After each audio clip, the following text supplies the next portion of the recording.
ಯಾಕಂದ್ರೆ ಒಂದು ಸಣ್ಣ ಸ್ಪೆಲ್ಲಿಂಗ್ ಮಿಸ್ಟೇಕ್ ಅಂಥವ್ರನ್ನ ಹೊರಗೆ ಹಾಕಿದಂಥದ್ದು.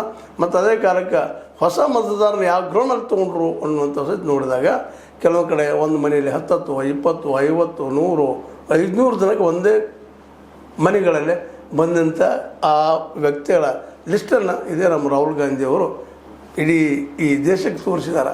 ಒಂದೊಂದು ಮನೆಯಲ್ಲೇ 100, 200 ಜನ, ಅದು ಇವತ್ತಿನ ಡಿವೈಡೆಡ್ ಫ್ಯಾಮಿಲಿ, ಅವಿಭಕ್ತ ಕುಟುಂಬಗಳು ತೋರಿಸಿ ಇವ್ರು ಯಾರು ಹೇಳೋದು ಕೇಳಿದಾಗ ಕೊಡೋ ಉತ್ತರ ಬಂದು ಇಲ್ಲ ಪಾಪ ಅವ್ರಿಗೆ ನೆಲೆ ಇಲ್ಲ, ಬೀದಿ ಮೇಲೆ ಅಲ್ಲಿ ಬದುಕೊಂದಿನ ಅವ್ರ ಮತಗಳು ಅವ್ರ ಮತ ಬಿಡಕ್ಕೆ ಬರೋದಿಲ್ಲ ಅಂತ ಸೇರಿಸಿ ಅಂತದ್ದು. ಅಂದರೆ ಒಂದು ಕಡೆ ನುಸುಳುಕೋರು ಅಂತೇಳಿ ಮತಗಳನ್ನು ಕಟ್ ಮಾಡಿದ್ದು. ಬಿಹಾರದಲ್ಲೂ ಕಲಿಕೆ ಸಂಖ್ಯೆ ಕಡಿಮೆ, ಯಾಕಂದ್ರೆ ಅಲ್ಲಿ ನೀವು ನೋಡಿ ಕೂಲಿ ನಾಲಿ ಮಾಡೋದು ಜನರು ಹೆಚ್ಚಿದ್ದಾರೆ. ಅವ್ರು ಬೇರೆ ಬೇರೆ ಬಿಹಾರಿ ಬೇರೆ ರಾಜ್ಯಗಳ ಕೆಲಸಕ್ಕೆ ಬಿಹಾರಿ ಅಂತ ಹೋಗ್ತಾರೆ. ಅಂದ್ರೆ ಅಲ್ಲಿ ಎಜುಕೇಷನ್ ಇಲ್ಲ, ಕೇವಲ ಕೂಲಿಕರು ಅವರು ಇವರು ಉದ್ಯೋಗಕ್ಕೆ ಹೋಗ್ತಾರೆ. ಅದರಲ್ಲಿ ನೀರು ಮಾಡಲಿಕ್ಕೆ ಅರ್ಧ ಮಾಡಲಿಕ್ಕೆ ಸಾಧ್ಯ ಇತ್ತು. ಇನ್ನು ಉತ್ತರ ಪ್ರದೇಶದಲ್ಲಿ ನೋಡಬೇಕಾಗಿದೆ, ಅಲ್ಲೂ ಏನಾಗ್ಬೋದು ಅಂತೇಳಿ. ಅಂದ್ರೆ SIRನ ತಡಿಬೇಕಾದ್ರೆ ಏನು ಮಾಡಬೇಕು ಅನ್ನೋ ದಿಶೆಯಲ್ಲೇ ಕರ್ನಾಟಕ ಈಗಾಗಲೇ ಎಚ್ಚೆತ್ತುಕೊಂಡದ. ಅದರಲ್ಲೂ ಕರ್ನಾಟಕ ಸರ್ಕಾರ ಕೆಲವೊಂದು ನಿರ್ಧಾರಗಳನ್ನ ಮಾಡಿ ಕೆಲವೊಂದು ಚರ್ಚೆನೂ ಮಾಡ್ಯದ.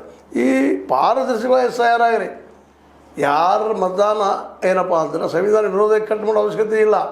ಎಲ್ಲ ನಾಗರಿಕರು ಎಲ್ಲ ಮತದಾರರಿಗೂ ಮತ ಹಾಕುವ ಹಕ್ಕು ಸಿಗಬೇಕು, ಬೋಗಸು ಆಗಬಾರ್ದು, ಪಾರದರ್ಶಕವಾಗಬೇಕು, ಪ್ರಾಮಾಣಿಕವಾಗಬೇಕು ಅನ್ನೋಂಥ ದಿಶೆಯಲ್ಲೇ ಮತದಾನದ ಹಕ್ಕನ್ನು ಉದ್ದೇಶಪೂರ್ವಕವಾಗಿ ಕಸಿಯುವ ಪ್ರಕ್ರಿಯೆ ನಡೆದರೆ ಸರ್ಕಾರ ಸುಮ್ಮನಿರುವುದಿಲ್ಲ ಎಂಬ ಎಚ್ಚರಿಕೆ ಕೊಡಲು ತೀರ್ಮಾನ ತೆಗೆದುಕೊಳ್ಳಲಾಗಿದೆ.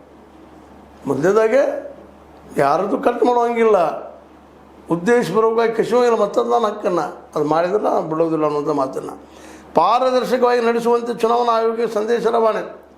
ಪಾರದರ್ಶಕವಾಗಿರ್ಬೇಕು ನೀವು.